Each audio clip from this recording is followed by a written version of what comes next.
Capítulo 14 de Apocalipsis. Capítulo 14 hay dos puntos importantes que revela. En primer lugar, el arrebatamiento de las primicias, del versículo 1 al 5, para los que creen en el arrebatamiento. Y número dos, las cosas que sucederán después de este arrebatamiento de las primicias. ¿Mm? Del 6 al 13. eh, Después, las cosas que van a pasar después de esta, dice que fueron tomados desde la tierra. Lo dice. Y después que ocurre ese evento, ese acontecimiento tremendo, hay algunas cosas que van a suceder acá, que es la predicación del Evangelio eterno, versos 6 y 7, la caída de Babilonia religiosa, verso 8, la advertencia en contra de la adoración de la bestia y su imagen y en contra de recibir la marca, verso 9 y 11, el martirio que ocurrirá durante la gran tribulación, 12-13, la gran cosecha, verso 14 y 16, lo vamos a ver la próxima semana, y el gran lagar, verso 17 al 20, ¿qué es eso de la gran cosecha? ¿Qué es eso del gran lagar? Está en este capítulo 13, perdón, 14. Este capítulo 14, amados, es continuación del 13, no por cronología, sino por revelación, por profecía. ¿Mm? Eh, desde el capítulo 12, recuerdan ustedes el capítulo 12 que hablaba de este gran dragón, ¿cierto? Que persiguió a la mujer encinta y luego dio a luz, ¿verdad? Y ese niño varón que dio a luz fue arrebatado al cielo y este dragón comenzó a perseguir a la descendencia de esta mujer. ¿Mm? Esta mujer que representa, ¿verdad?, a Israel, pero también y a la descendencia de Israel, que es la iglesia, compuesta por judíos y creyentes cristianos gentiles. Esa persecución que ha durado toda la existencia de la iglesia, e incluso, ¿verdad?, desde Israel, en realidad, desde el Éxodo, capítulo 12, esa persecución sobre Israel, luego la persecución a la iglesia, y esta batalla cósmica del dragón y Dios el dragón, se ve eh, culminada en este capítulo, el capítulo 14, en donde en el capítulo 13 dice que la bestia, dice que venció a los cristianos, venció a los hijos de Dios. Pero en el capítulo 13 se produce un contraste. Los hijos de Dios vencen al dragón y salen victoriosos, vencen con Cristo. ¿Mm? Entonces, eso es lo que vamos a ver ahora en este capítulo. Ahí está todo el capítulo extenso del 1 al 20, pero solamente, como les dije, vamos a leer y a exponer del 1 al 5. Después miré la reina velera, después miré y aquí el Cordero estaba en pie sobre el monte de Sión, y con él 144.000 que tenían el nombre de él y el de su padre escrito en la frente. Y oí una voz del cielo como estruendo de muchas aguas y como un sonido de un gran trueno. Y la voz que oí era como de arpistas que tocaban sus arpas. Y cantaban un cántico nuevo delante del trono y delante de los cuatro seres vivientes y de los ancianos. Y nadie podía aprender el cántico sino aquellos 144.000 que fueron redimidos de entre los de la tierra. Estos son los que no se contaminaron con mujeres, pues son vírgenes. Estos son los que siguen al Cordero, por donde quiera que va. Estos fueron redimidos de entre los hombres como primicias para Dios y para el Cordero. Y en sus bocas no fue hallada mentira, pues son sin mancha delante del trono de Dios. Amén. Vamos a, como introducción, vamos a usar esa palabra, dice, después miré, o sea, después de qué. Después miré. Eso indica entonces una transición o una continuidad y un cambio, un profundo de algo que está ocurriendo y que va a ocurrir en este capítulo. ¿Después de qué? Después de los eventos y los acontecimientos anteriores, obviamente, del capítulo 13, del capítulo 12. ¿Mm?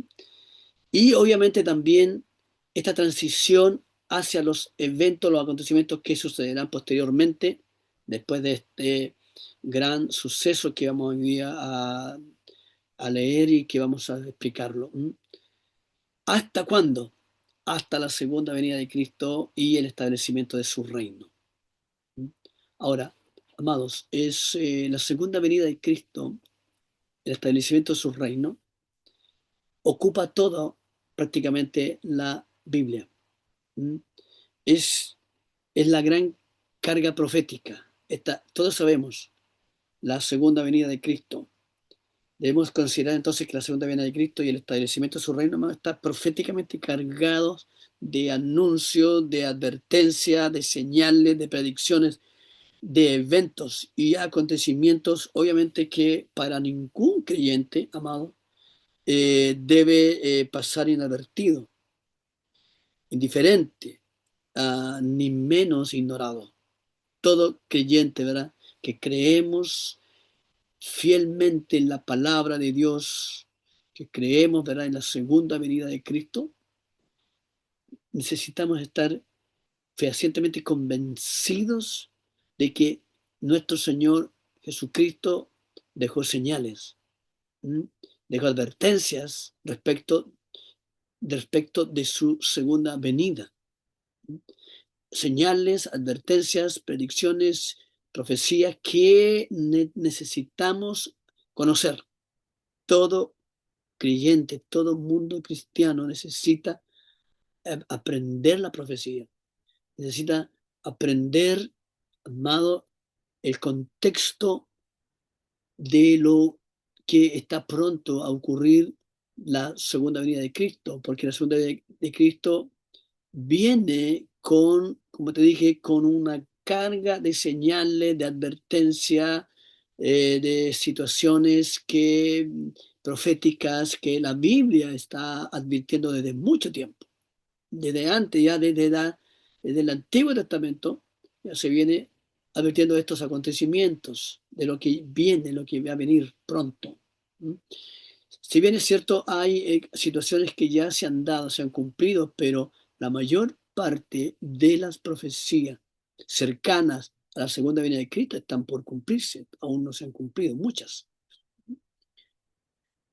El mundo mismo entero, sin entenderlo ellos, sin saberlo, amados, y aun cuando no estén interesados la gente, bíblicamente será sometida a prueba, al fuego de los juicios de Dios.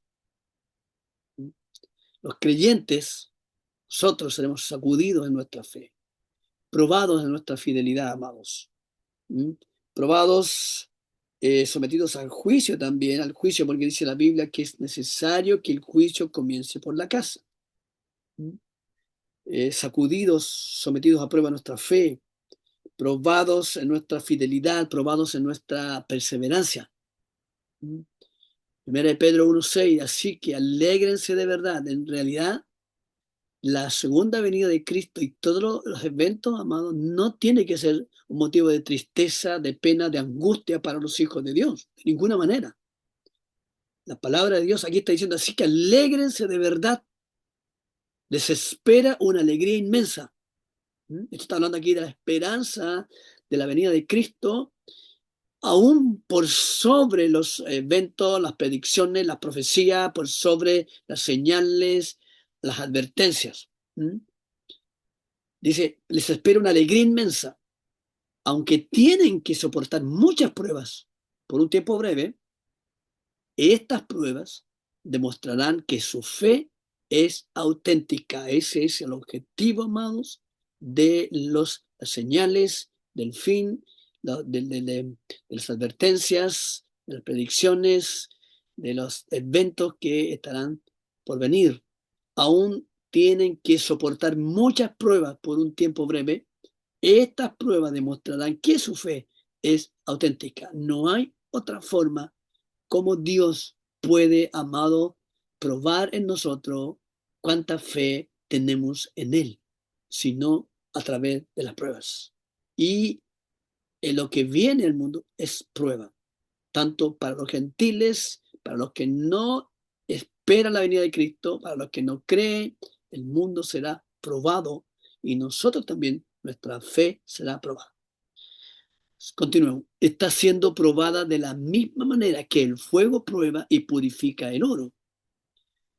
Aunque la fe de ustedes es mucho más preciosa que el mismo oro, entonces su fe, al permanecer firme en tantas pruebas, les traerá mucha alabanza, gloria y honra en el día que Jesucristo sea revelado a todo el mundo. Aleluya. Por lo tanto, el mundo será sacudido entero. Lucas 21:35, porque como un lazo vendrá sobre todos los que habitan sobre la faz de la tierra. Ese lazo todavía no viene. Como un lazo vendrá sobre todos los que habitan sobre la faz de la tierra. Es un lapso, algo que todo el mundo quedará atrapado. Todo el mundo vendrán estos eventos, estas señales, estas predicciones, estas profecías. Se refiere a eso. Todo el mundo quedará atrapado por los acontecimientos, por los eventos, por las señales. Que lo relaciona con un lazo atrapa, un lazo coarta la libertad, un lazo ya, ¿cierto? Te impide a ese animalito que fue atrapado, impide, ¿verdad?, hacer lo que quiere, impide su libertad. Bueno, la humanidad entera será atrapada en un lazo por las profecías, por los eventos, los acontecimientos del último tiempo. La gente ya no tendrá la libertad de opinión, de hacer sus vidas, de planificar. Quedarán todo el mundo bajo este lazo, todo. ¿Mm? Eh, por lo tanto, amados, es algo inevitable que está escrito. Marcos 13:19. Porque serán días de tribulación, como no la ha habido desde el principio, cuando Dios creó el mundo, ni la habrá jamás. Eso todavía no ha ocurrido. ¿Mm? El mundo ha vivido tribulaciones, el mundo ha vivido experiencias traumáticas de guerras. Israel ha vivido experiencias traumáticas de persecución, de martirio, holocausto, en fin, pero tampoco ha venido lo que aún está por venir para ellos. ¿Ah? Y si está por venir para ellos, también está por venir para nosotros, los creyentes, los cristianos. Hay que poner mucha atención a eso. Israel es el reloj profético en términos de el desarrollo de muchas profecías.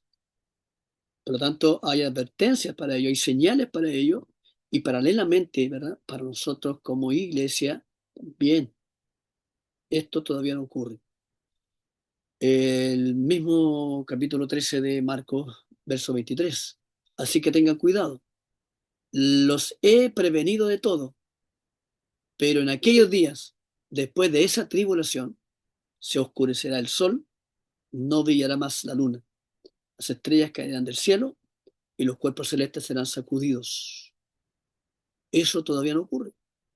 Entonces verán al Hijo del Hombre, que vendrá en las nubes con gran poder y gloria. ¿Se fijan? Entonces, todo el entorno a la venida de Cristo está cargada de señales, está cargada de advertencias, de eventos, de acontecimientos tanto naturales, sobrenaturales, como también, ¿verdad?, situaciones para nosotros.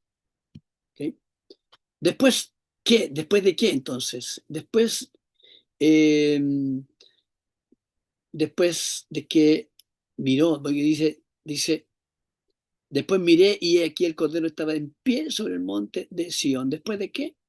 Bueno, después del capítulo 13, pues después de que surge la bestia del mar, el anticristo, y la bestia de la tierra, el falso profeta. Capítulo 13, continuación. Entonces, ¿por qué es importante es esto? Porque en este punto, el capítulo 13, lo mencioné un poco también anteriormente, que la imposición de la marca de la bestia, el 666, amado, más que, como les mencionaba anteriormente, definir, interpretar cuál es el nombre, quién será el anticristo, quién será el falso profeta, ¿verdad? Definirá la pertenencia e identidad de todos los moradores de la tierra. ¿Ah? O somos del dragón o somos de Dios. No hay un término medio, ni hay un término voluntarioso, ya no va a depender de mi voluntad, de la voluntad de los hombres, no va a depender del conocimiento que tenga, de la posición que tenga la persona, de la situación económica, religiosa, estatus político, cultural, no va a depender, eso no va a correr para nadie, ninguna persona. Ya eso no correrá en este punto. ¿Mm? ¿Por qué? Porque dice que se le dio autoridad, en el capítulo 13 estoy hablando, se le dio autoridad, está hablando de la bestia, se le dio autoridad sobre toda tribu, pueblo, lengua y nación. Estará toda tribu, todo pueblo, toda lengua, toda nación, es decir, todo el mundo estará bajo la autoridad, el gobierno de este anticristo. ¿Mm? Eso no ha ocurrido. Y esto no es un espíritu. Si bien es cierto, ese espíritu del anticristo, como dice 1 Juan, ya está gobernando, ya está reinando, pero hay una manifestación literal porque Daniel lo apoya, Daniel lo predice también. Cuando habla del cuando pequeño, cuando habla de los 10 reyes, si bien eso eh, ya ocurrió allí con el imperio griego, pero esos son alegorías también, alegorías, hermanos, entiendan esto. ¿Mm? Y esto no se ha dado, porque esto va a ser mundial. Lo que ocurrió allí con ese cuerno pequeño, eh, allí en Israel, solo ocurrió con Israel. Cuando vino este rey y profanó el templo, y solo oprimió Israel, pero no el mundo entero. Esta marca mundial, es mundial. Esta bestia es un gobierno mundial, global, no eh, específico como lo fue antes de Cristo, ¿tá? Sobre solamente Israel. Aquí es global y mundial. Y la adoraron todos los moradores de la tierra. Aquí está muy claro. Eso no ha ocurrido todavía. Cuyos nombres no estaban escritos en el libro de la vida. Si alguno tiene oído, oiga, esto es importante.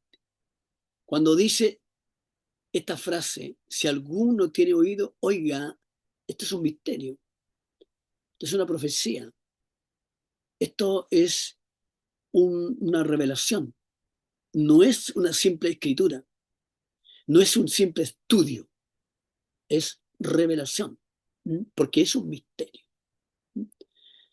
Y eso en cuanto a la primera bestia. Y la segunda bestia, quien propiciará la marca y la adoración a esta bestia, hará lo mismo. Dice, y que verso 13, 15, capítulo 13, 15, y hacía que la tierra y los moradores de ella adoren a la primera bestia. ¿Te fijas? Hacían que la tierra y los moradores de ella, no solo Israel, la tierra completa y todos los moradores, eso no ha ocurrido. Eso no ha ocurrido.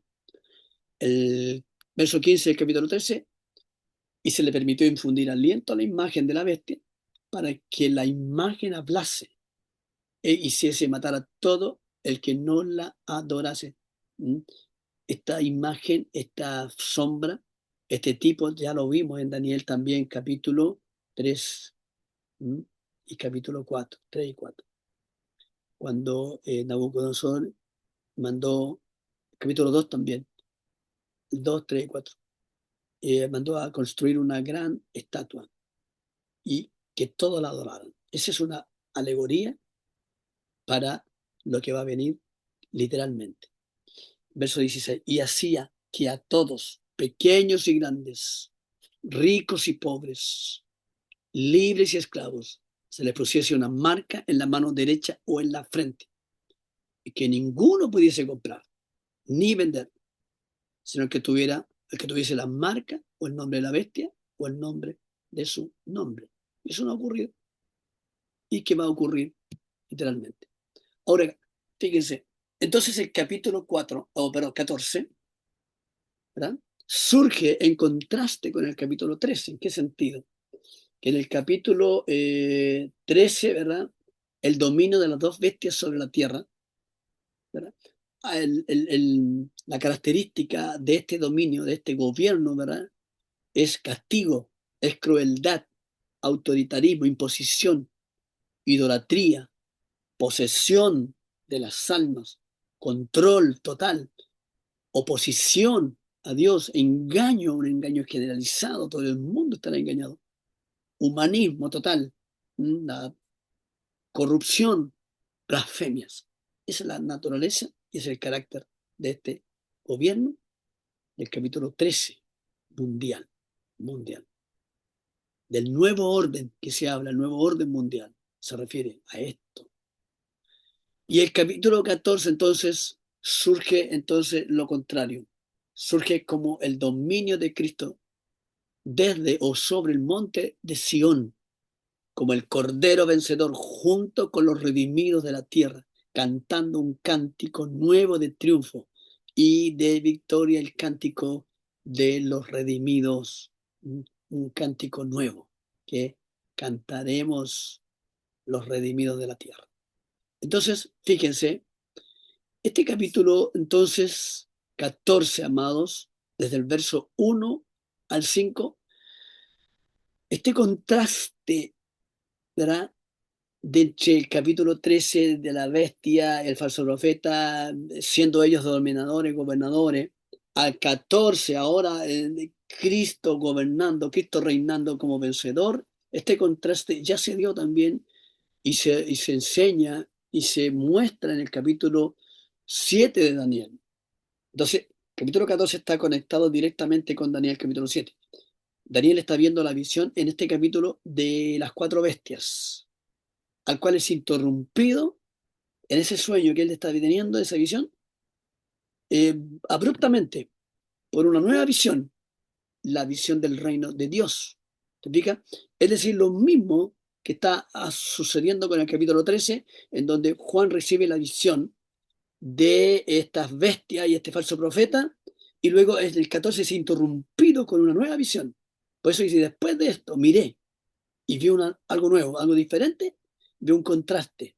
Es lo mismo que vio Daniel. Veamos, le llama un poquito a Daniel para entender este contraste entre el 13 y el 14 y lo que ya ocurrió en el 7, capítulo 7 de Daniel.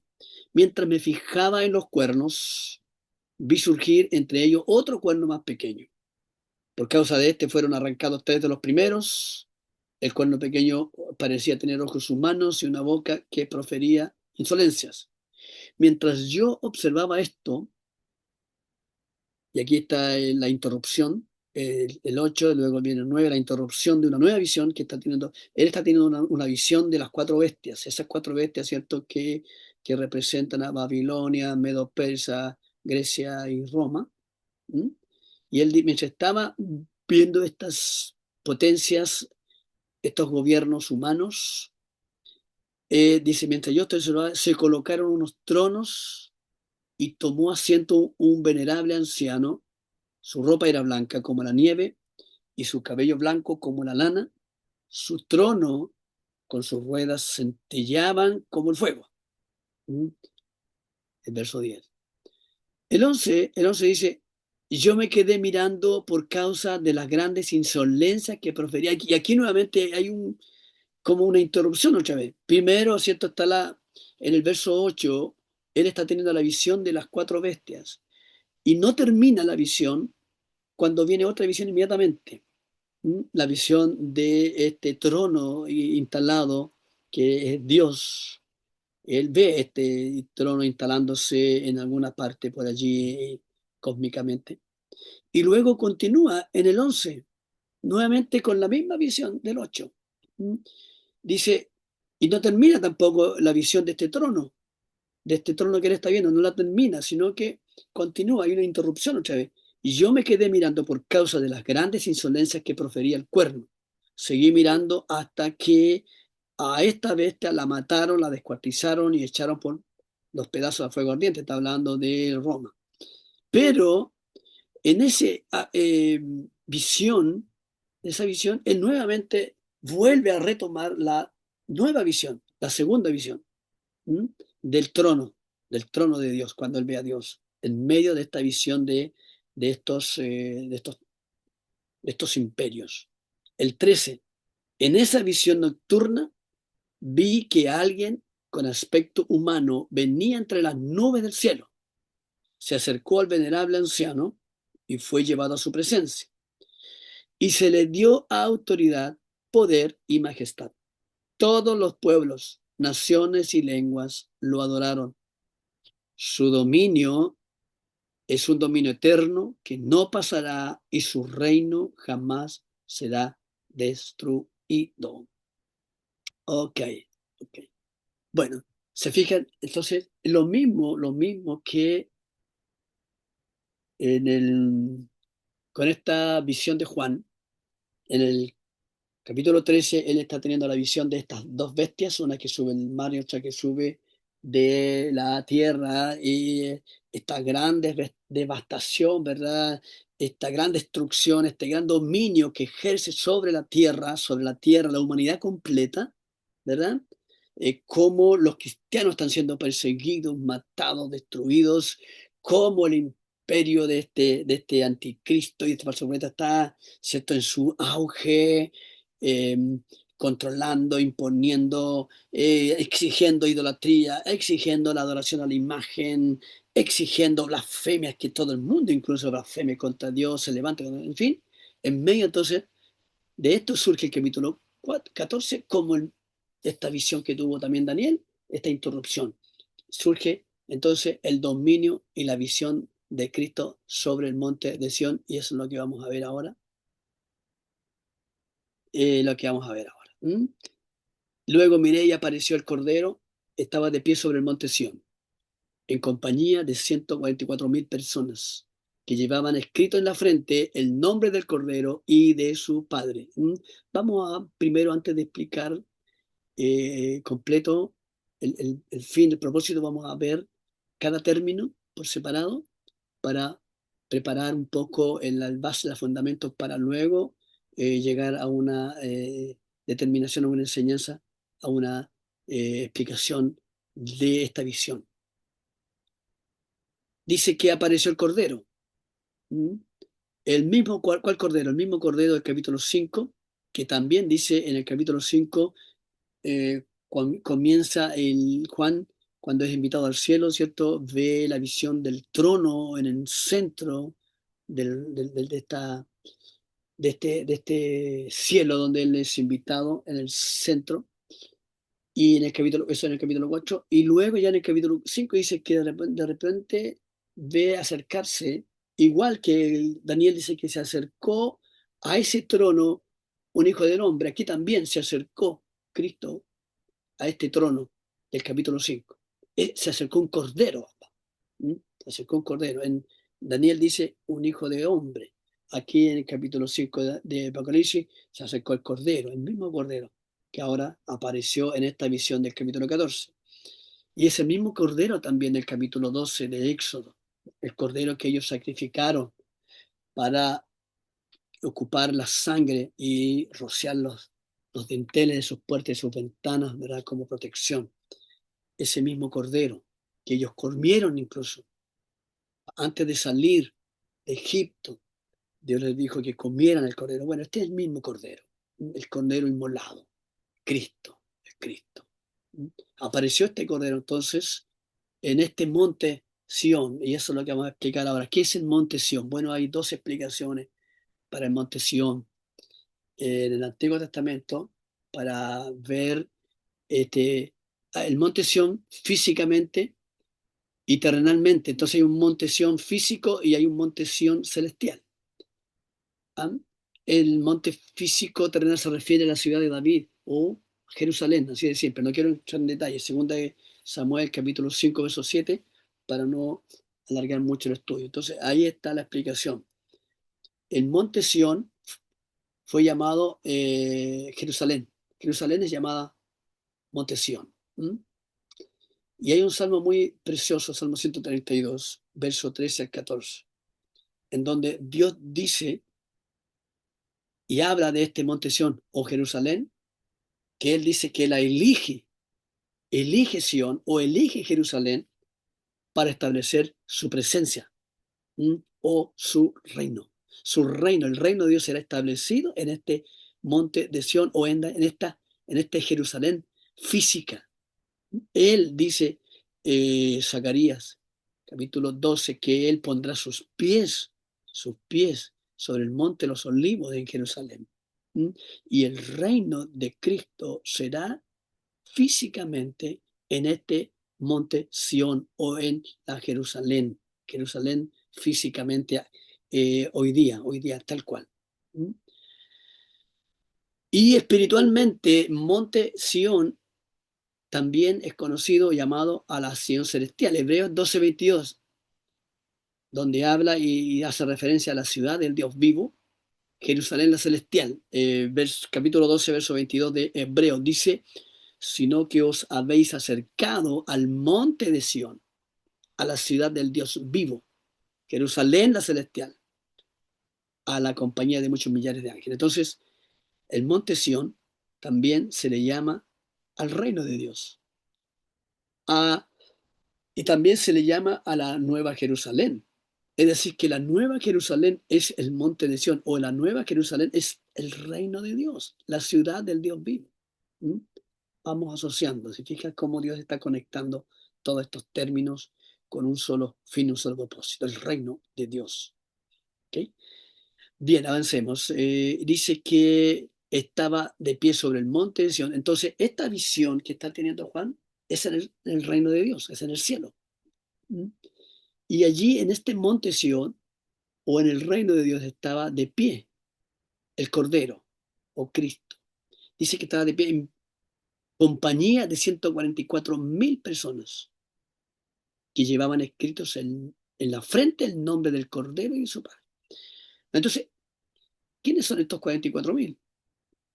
Bueno, lo mismo lo dice el mismo, si tú lees después, lo vamos a ver las características de estos 144.000. El carácter, la naturaleza de estos 144.000. ¿Quiénes son? ¿A quién se refiere? Dice que son los redimidos por la sangre del Cordero, judíos y gentiles. ¿Quiénes son ellos? La iglesia de Cristo. ¿Mm? Ahora el número 144.000 es, es, una, es un número profético, un número de reino. El 12 es plenitud. Por lo tanto, 12 por 12 por 1000, no es que estemos rebuscando aquí y tratando de ajustarlo, no. 124.000 es la multiplicación de 12 por 12 por 1000. Eso, y el 12 es número de reino o número de plenitud. Por lo tanto, en estos 144.000, amados, están representados todos los creyentes redimidos por la sangre del Cordero, tanto judíos como gentiles, es decir, la iglesia de Cristo, la iglesia del Señor. ¿Mm? Son estos 144.000. Entonces, lo que yo estoy mostrando aquí es la base y fundamentos para luego introducirnos a explicar un poquito mejor. Y en el capítulo 7 habla de estos 144.000, pero hay una diferencia. Capítulo 7, del 1 al 8, hay una diferencia entre estos 144.000, lo dice muy claro, porque en el capítulo 7 habla de 144.000, pero que son judíos que fueron sellados, porque dice de 12.000 de cada tribu de Israel y nombra las 12 tribus de Israel, una por una. Por lo tanto, hay una diferencia porque los judíos que fueron sellados es el remanente que quedaron aquí en la tierra para preservar a Israel completo, ¿ah? O por lo menos para preservar, ¿verdad? A la tierra de Israel, a Jerusalén, el monte de Sión, ¿verdad? Y preservar al pueblo de Dios aquellos que serán redimidos también por la sangre del Cordero. Entonces hay una diferencia. Los judíos, los judíos propiamente tal, Israel, ellos todavía no son redimidos. Ellos no son, ellos no tienen la sangre del Cordero. ¿Mm? Ellos todavía están esperando al Mesías. Por lo tanto, estos 144.000 del capítulo 7 son estos judíos no redimidos, pero ciertos que fueron sellados como remanente fiel para preservar justamente tanto al pueblo de Israel como a la tierra, específicamente la tierra, porque Jerusalén tiene que ser preservada en donde el Señor instalará su reino milenial. ¿Okay? El nombre del Cordero del Padre en su frente. Sí, ahora sigamos entonces definiendo términos para luego entrar. Y aquí están las características de estos 144.000 que estaban de pie o que estaban junto al Cordero que estaba en pie en el monte Sión. ¿Cuál es la naturaleza y la característica de estos 144.000? Dicen que tienen el nombre del Cordero y de su Padre en sus frentes. El nombre del Cordero y de su Padre en sus frentes. Cantaban un cántico nuevo y nadie podía aprender el cántico, solo ellos. Fueron redimidos de entre la tierra, redimidos de entre la tierra, nótese. Es decir, redimidos, estos fueron sacados de la tierra. Al decir esto, no se contaminaron con mujeres, son vírgenes, siguen al Cordero por donde quiera que va, redimidos de entre los hombres como primicias para Dios y para el Cordero. ¿Mm? En sus bocas no fue hallada mentira, son sin mancha delante del trono de Dios. Bueno, aquí tenemos entonces un perfil, un, una característica de la naturaleza de estos 144.000 que están en el cielo. Y nótese que los 144.000, estos están en Sion, están en el cielo. Y los otros 144.000 del capítulo 7 no están en el cielo, están en la tierra. ¿Ah? Capítulo 7. Fueron sellados y quedaron en la tierra. A diferencia de estos 144.000, están en el monte Sión, en la celestial. Ok, entonces expliquemos ahora uno por uno estos términos, estas características de estos 144.000. Dice que tienen el nombre del Cordero y del Padre en sus frentes. ¿De dónde? ¿Y quiénes son estos? ¿De dónde viene este término? Bueno, estos son los vencedores de la iglesia de Filadelfia, capítulo 3, versos 7 al 3. Eso ya lo conversamos nosotros, lo explicamos, pero es bueno recordar. Capítulo 3, verso 12 dice, estos son los vencedores. Al que venciere, yo lo haré columna en el templo de mi Dios y nunca más saldrá de allí. Y escribiré sobre él el nombre de mi Dios y el nombre de la ciudad de mi Dios, la nueva Jerusalén, la cual desciende del Dios, del cielo de mi Dios, y mi nombre nuevo. Está hablando el Señor, está hablando el Cristo. ¿Mm? Por lo tanto, estos 144.000 que tienen el nombre del Cordero y del Padre en sus frentes son estos vencedores del capítulo 3 de la iglesia de Filadelfia. ¿Mm? Los que vencieron. Sigamos, sigamos. ¿Mm? Este nombre y mi nombre nuevo, el nombre nuevo de Cristo, el Señor va a tener un nombre nuevo. En capítulo 19, verso 12 de Apocalipsis habla, dice, cuando Cristo viene ya en ese, montado en ese caballo blanco, dice, y el vestido de blanco también, sus ojos resplandecen, dice, como llama de fuego, y muchas diademas siguen su cabeza. Lleva escrito un nombre que nadie conoce, sino solo Él. ¿Ah? Ese nombre es el nombre que llevan estos 144.000 y que vamos a llevar todos nosotros también como vencedores, si nos permanecemos fieles, si perseveramos, si cuidamos el testimonio de Cristo en nosotros, entonces también nosotros, amados, tendremos el nombre nuevo de Cristo en nuestras frentes y el nombre del Padre también en nuestras frentes, como estos vencedores que están aquí, estos 144.000.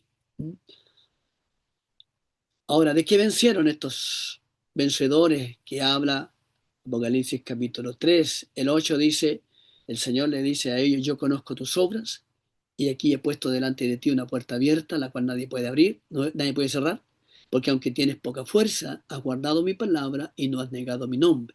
Por cuanto has guardado la palabra de mi paciencia, yo también te guardaré de la hora de la prueba que ha de venir sobre el mundo entero para probar a los que moran sobre la tierra.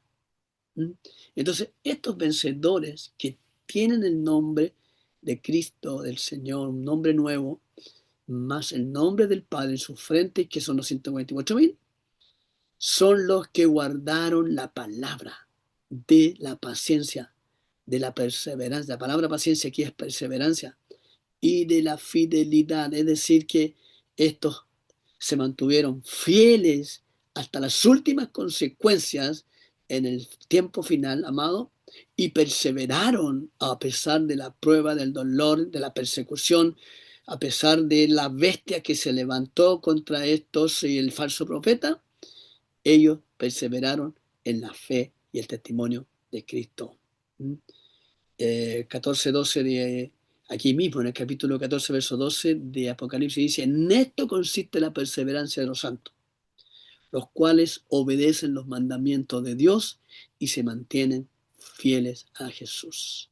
Es decir, que estos 144.000 no negaron su nombre, es decir, no apostataron, no renegaron el nombre del Señor, dieron testimonio de su fe, la fe de Cristo, aún en la persecución y el engaño, y esta es la característica, amados, de el carácter de los que hoy día están dando sus vidas por Cristo. Hoy día, ¿verdad? Tenemos noticias aterradoras de cómo están matando cristianos en todo el mundo y cada día esto aumenta y va a ir en aumento. Amados, estos fieles, estos que están muriendo por la causa de Cristo, amados, son los que no están apostatando, no están renegando de Cristo, de su nombre. Ellos están dando testimonio de la fe del Señor, muriendo por Cristo, muriendo por la fe, muriendo por el Señor, muriendo por lo que ellos creen. Amado, y esta persecución va a ir en aumento.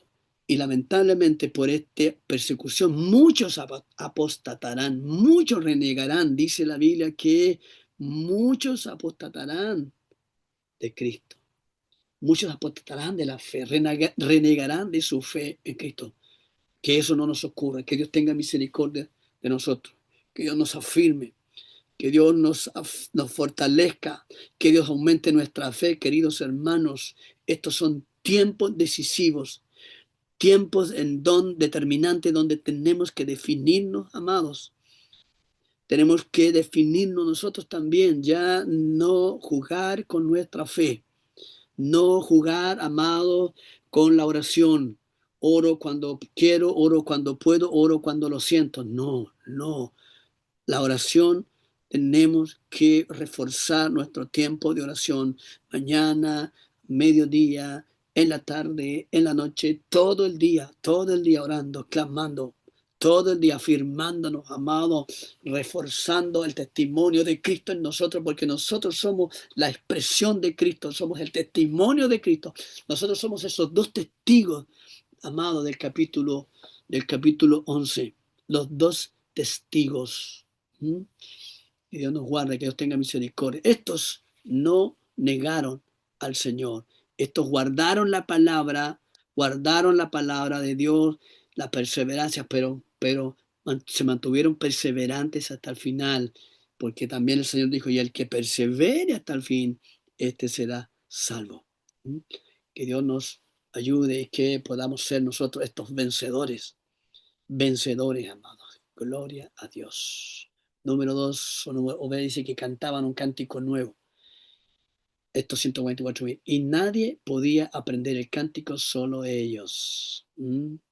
Solo ellos. ¿Por qué solo ellos? Porque solo ellos tuvieron la experiencia, amado, de sufrir por Cristo, de padecer por Cristo. Solo ellos, amado, apreciaron la redención, apreciaron el valor de lo que significa ser testigos, ser perseverantes, ser fieles a Cristo.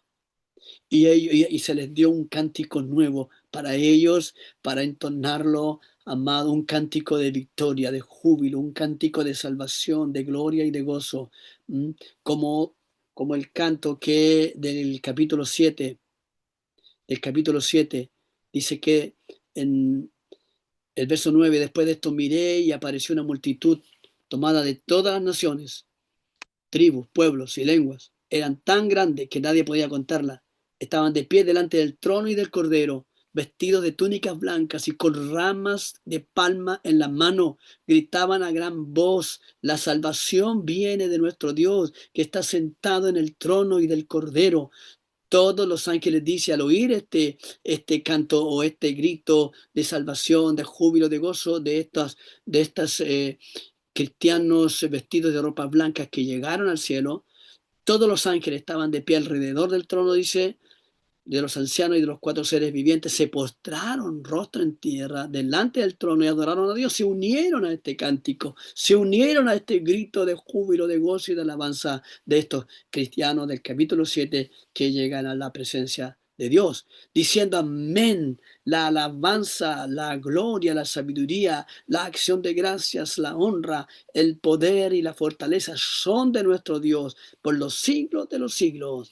Amén. Amén. Ese será nuestro canto amado que entonaremos llegando a la presencia de Dios como vencedores, como redimidos, amados, victoriosos porque Dios nos guardó, porque Dios, amado, nos preservó hasta el final como hijos suyos, porque Él nos selló, porque estamos sellados para llegar hasta el final. Gloria a Dios. Y no seremos marcados porque Dios ya nos selló con su Espíritu Santo. Bendito su Espíritu, bendito su sello. Sigamos entonces. Y dice que estos 144,000 fueron redimidos de entre la tierra. Estos son los que no se contaminaron con mujeres, pues son vírgenes. Estos son los que siguen al Cordero por donde quiera que va. Estos fueron redimidos de entre los hombres. Como primicias para Dios y para el Cordero. Fueron redimidos de entre los hombres, redimidos de entre la tierra. Esto da un entendimiento, amado. Dice que fueron redimidos de entre la tierra. Estos fueron redimidos de entre los hombres. Esa palabra redimido entonces también da la idea de que fueron sacados, que fueron tomados, y que fueron llevados al monte de Sión, allí a encontrarse con el Cordero que estaba en pie, esperando a esta multitud. También hubieron otros redimidos en el capítulo 7, lo que ya leímos anteriormente, en el verso 13. Entonces uno de los ancianos habló diciéndome: estos que están vestidos de ropas blancas, ¿quiénes son? ¿Y de dónde han venido?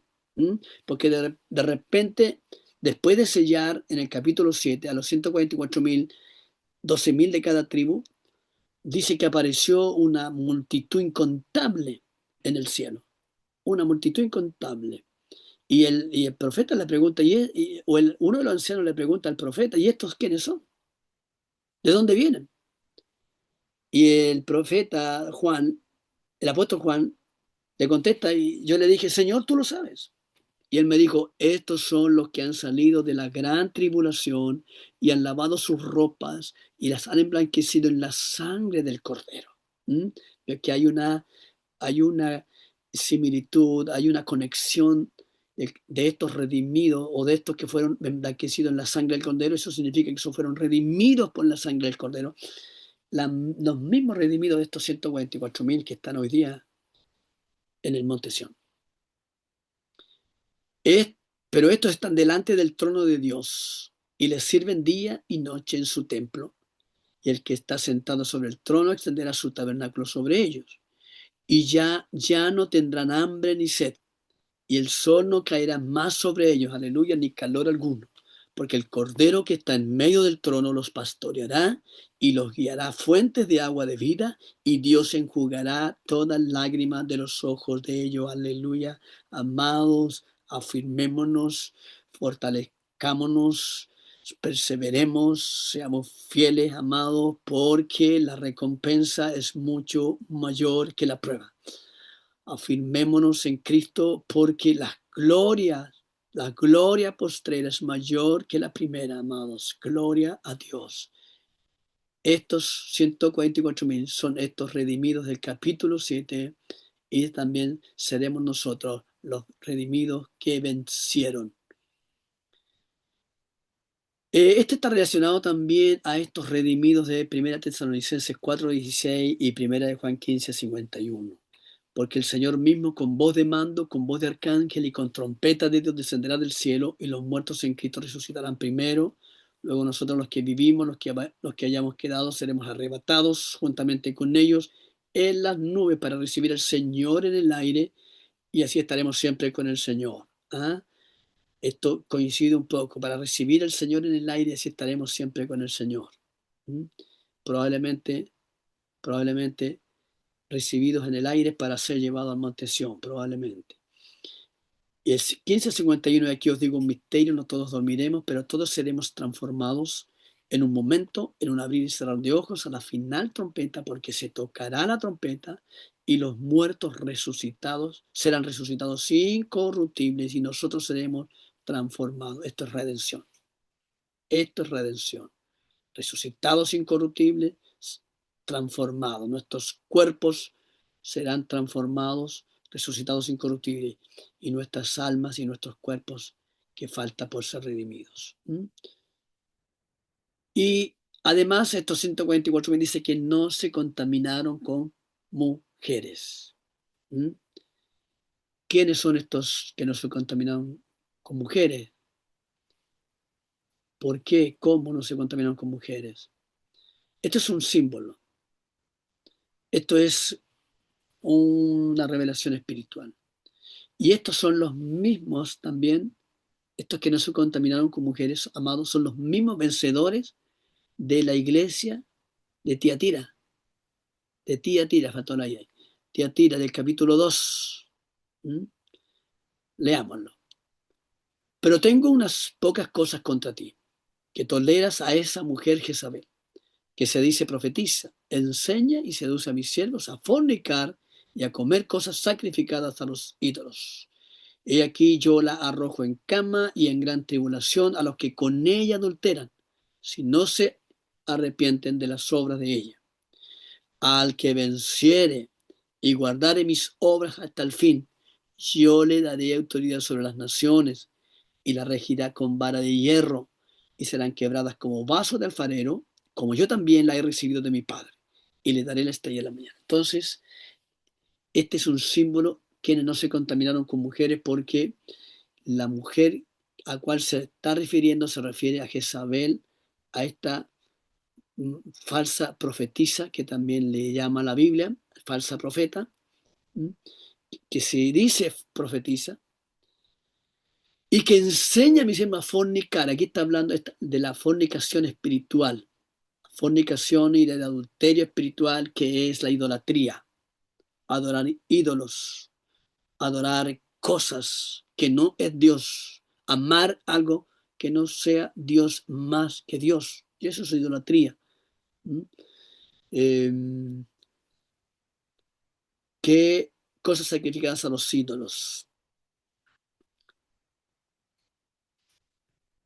No se contaminaron. Entonces, amado, esta contaminación con mujeres se refiere a eso, a la idolatría, y se refiere a que no fornicaron con otros dioses, no fornicaron ni adulteraron con otros dioses, ni de otra religión, ni de otra forma causa. Aún nuestros propios ídolos que nosotros mismos, amados, construimos, los hijos, la familia, la nación, la política, la cultura, en fin, la misma religión, no se contaminaron con mujer. Entonces, mujer es símbolo de idolatría. Mujer es símbolo de fornicación, de adulterio, pero espiritual. Estos 144.000 no se contaminan con mujeres. Sigamos. Dice que son vírgenes además. Teológicamente, entonces, la virginidad, amado, es igual que la anterior, es símbolo de pureza espiritual y santidad. Ahora, estos 144.000, todos estos son símbolos espirituales, amados. Este carácter de estos 144.000. porque son seres humanos redimidos. Dice que fueron redimidos de entre los de la tierra, no son ángeles, que nunca pecaron. Son seres humanos, comunes y corrientes, pero que fueron redimidos. ¿Ah? Y son tratados, amados, que no tuvieron, ¿cierto? No tuvieron una relación con mujeres que se refiere a la idolatría y son vírgenes que se refieren no a una abstinencia sexual física, no solo a la abstinencia sexual física en cuanto al adulterio, la fornicación, sino que se mantuvieron puros, santos ante Dios, se guardaron, se cuidaron, amados. Ahora, Dios llama a nosotros y nos llama a todo creyente a no fornicar ni adulterar espiritualmente, como una alegoría, como un símbolo, amado, de la fidelidad a Cristo, como símbolo de pureza. Esto es sinónimo también, amado, está muy ligado a Cristo y su iglesia. Porque la virginidad espiritual, ¿qué es la virginidad espiritual? Es negarse a contaminarse con las falsas religiones y las prácticas mundanas.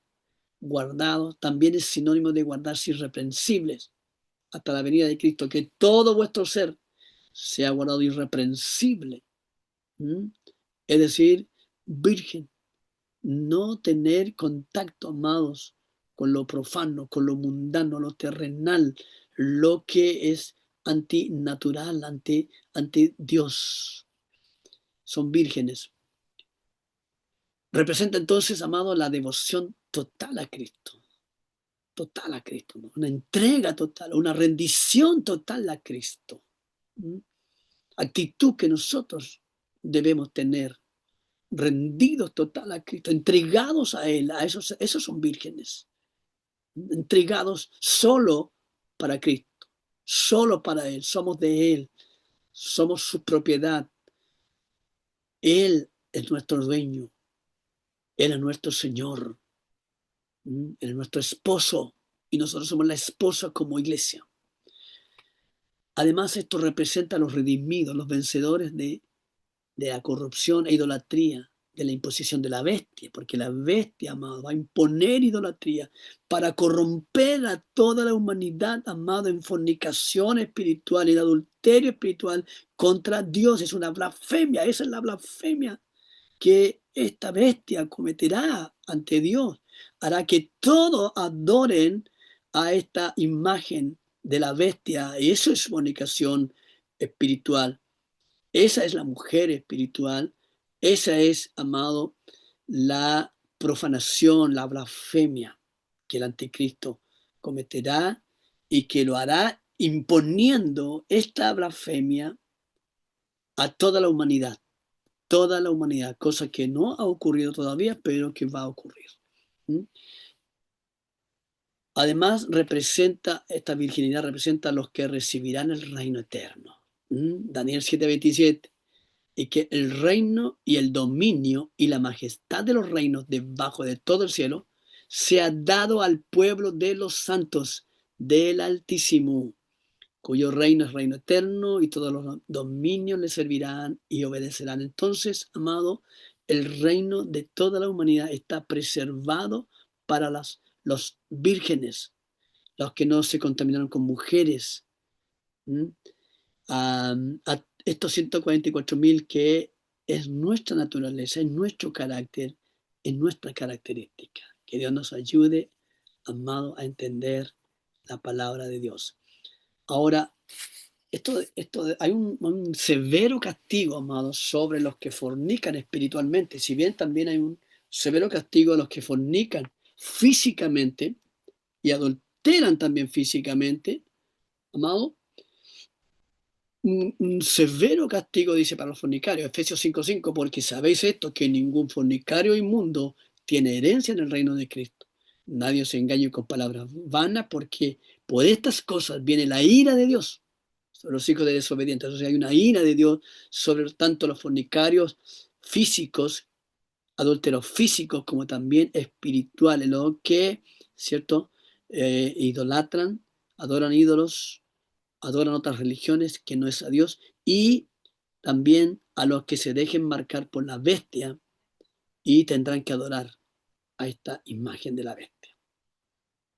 Dice que no seáis partícipes con ellos, porque en otro tiempo erais tiniebla, mas ahora soy luz en el Señor. Aleluya, andad como hijos de luz. Amén. Ahora, ¿por qué es importante entender, amado, esta virginidad espiritual, eh, esta contaminación, no contaminarse con las mujeres, con la idolatría a la que se refiere?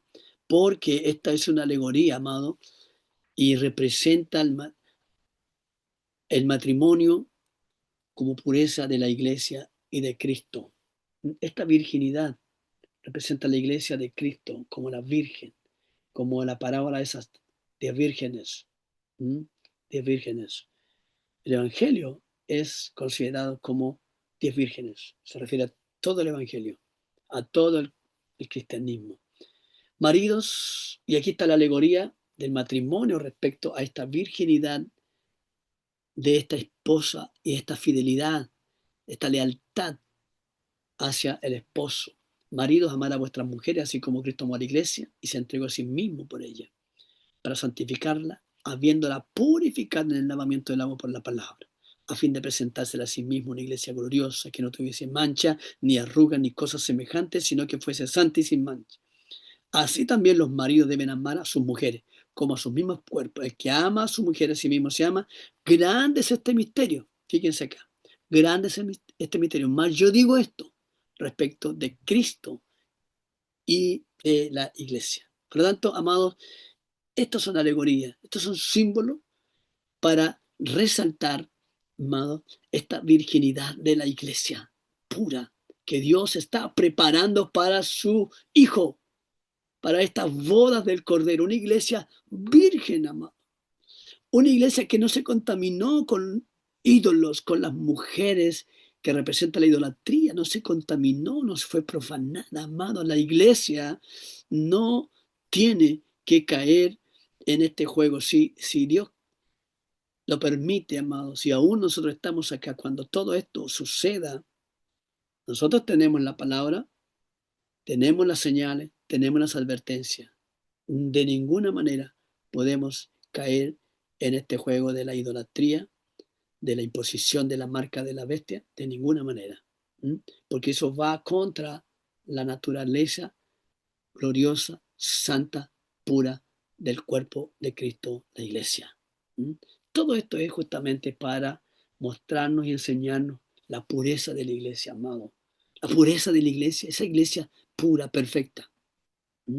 No la institución, no la denominación, no la corporación tanto, la institución tanto, la religión tanta. No tiene nada que ver con la iglesia de Cristo.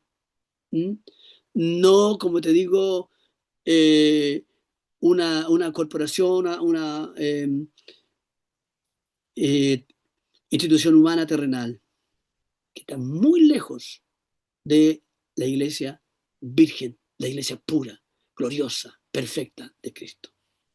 Que Dios nos ayude, que Dios tenga misericordia, y que nosotros podamos ser parte, amado, de esta iglesia perfecta, virgen, amado, que no nos contaminemos. Dios tenga misericordia. No nos contaminemos con el mundo, no nos contaminemos con la religión, no nos contaminemos con las cosas del mundo. Que Dios nos dé luz, discernimiento para entender cuáles son las cosas que nos contaminan, cuáles son las cosas, amados, que están en contra de la naturaleza de Dios Santo. Amén. Sigamos. Entonces dice que siguen al Cordero por donde quiera que va. ¿Quiénes son estos entonces, estos 144,000 que dice que siguen al Cordero donde quiera que va? Son los que aquí en esta tierra, amados, renunciaron a todo por seguir a Cristo. Son los que dice Lucas 14:33. Así pues, cuando el Señor está hablando acá, cualquiera de vosotros que no renuncia a todo lo que posee, no puede ser mi discípulo.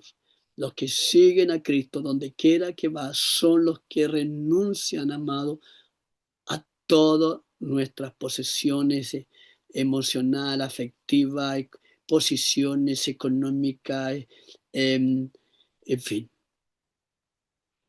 Y Lucas 9:23, y decía a todos, si alguno quiere venir en pos de mí, niéguese a sí mismo, tome su cruz cada día y sígame. Entonces los que siguen al Cordero por donde quiera que va son estos 144,000 amados que en esta tierra renunciaron a todo y que se niegan a sí mismos, que nos negamos a nuestra alma, a nuestros deseos de nuestra alma, a nuestros propios pensamientos, a nuestra voluntad, nuestras propias capacidades de tomar decisiones, a nuestras emociones, nuestros sentimientos, nuestros pensamientos. Estos que renunciaron a todo estarán siempre con el Señor. Allí figura de este monte de Sión, que dice que estaban juntos con el Señor, con estos 144,000. Y Primera Tesalonicenses 4:17 dice que estarán siempre con el Señor. Apocalipsis 5:10 dice que reinarán con Cristo, siempre estarán con el Señor. De ellos hiciste un reino, nos hiciste sacerdotes, servicios de nuestro Dios, al servicio de nuestro Dios, y reinarán sobre la tierra. Entonces, estos, estos que siguen al Cordero, por donde quiera que va, amado, resume la esencia de la fidelidad a Cristo y su testimonio. ¿Mm? La fidelidad a Cristo se resume en seguir a Cristo, amado, bajo cualquier circunstancia y sobre cualquier circunstancia.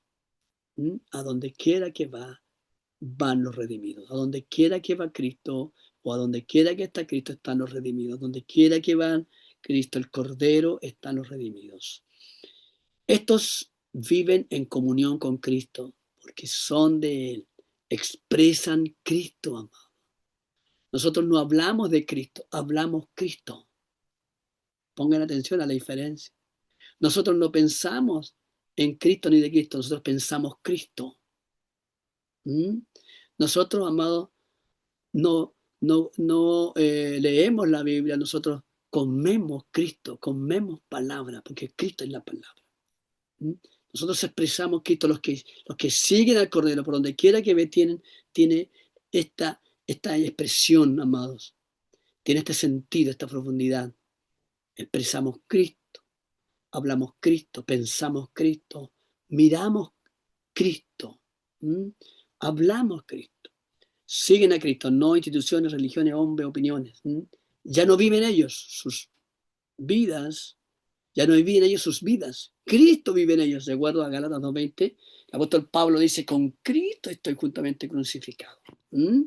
Entonces los que siguen al Cordero, donde quiera que ve, son los que han crucificado sus propias vidas, se han crucificado a sí mismos juntamente con Cristo y ya no viven ellos, ya no somos yo, nosotros, como dice el apóstol Pablo, ya no vivo yo, mas Cristo vive en mí.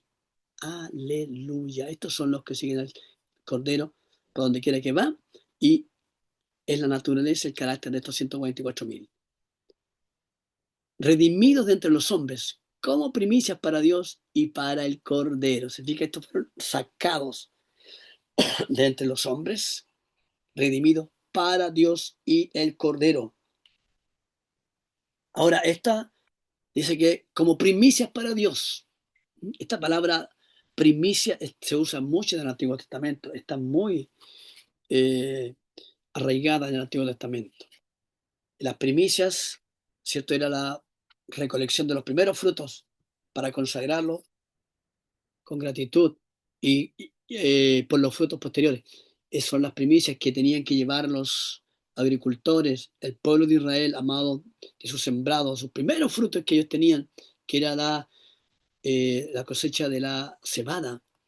Ellos llevaban sus ramas ante el sacerdote y hacían una ceremonia en donde ellos agradecían a Dios y consagraban, porque como eran los primeros frutos, le daban gracias a Dios también por los posteriores frutos que iban a venir, como, ¿cierto?, para su alimentación, como gratitud también por la provisión de Dios, por el sustento de Dios, por el cuidado de Dios.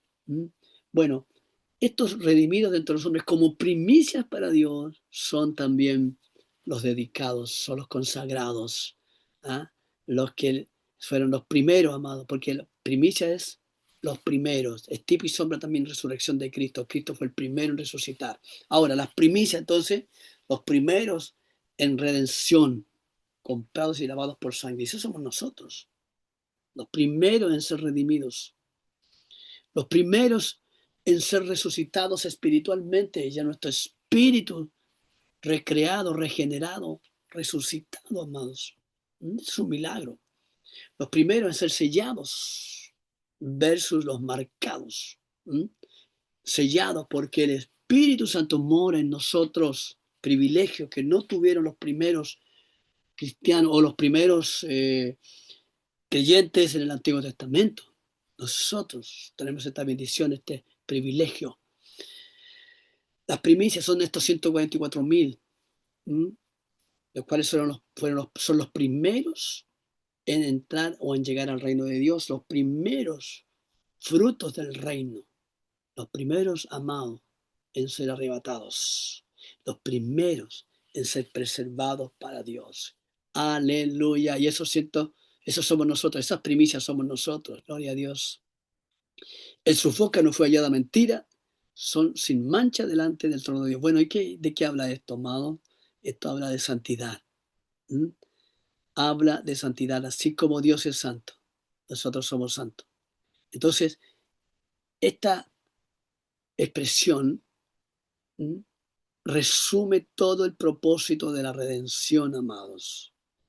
En sus bocas no fue hallada mentira, son sin mancha delante del trono de Dios, es decir, son santos. Esta santidad, amado, es el propósito final que Dios tiene con sus redimidos, con nosotros. ¿Por qué? Porque Dios es santo. Y si Dios es santo, nosotros también somos santos. Porque Él es santo, recuperados para Dios en Cristo. Ahora, esa santidad no está en nosotros, sino en Cristo. Y si nosotros estamos en Cristo, entonces somos santos. Amén. La santidad solo proviene de Cristo, porque Él es el santo. Y como nosotros estamos en Cristo, entonces somos santos ante Dios y tenemos, amados, y llegaremos a tener este mismo atributo.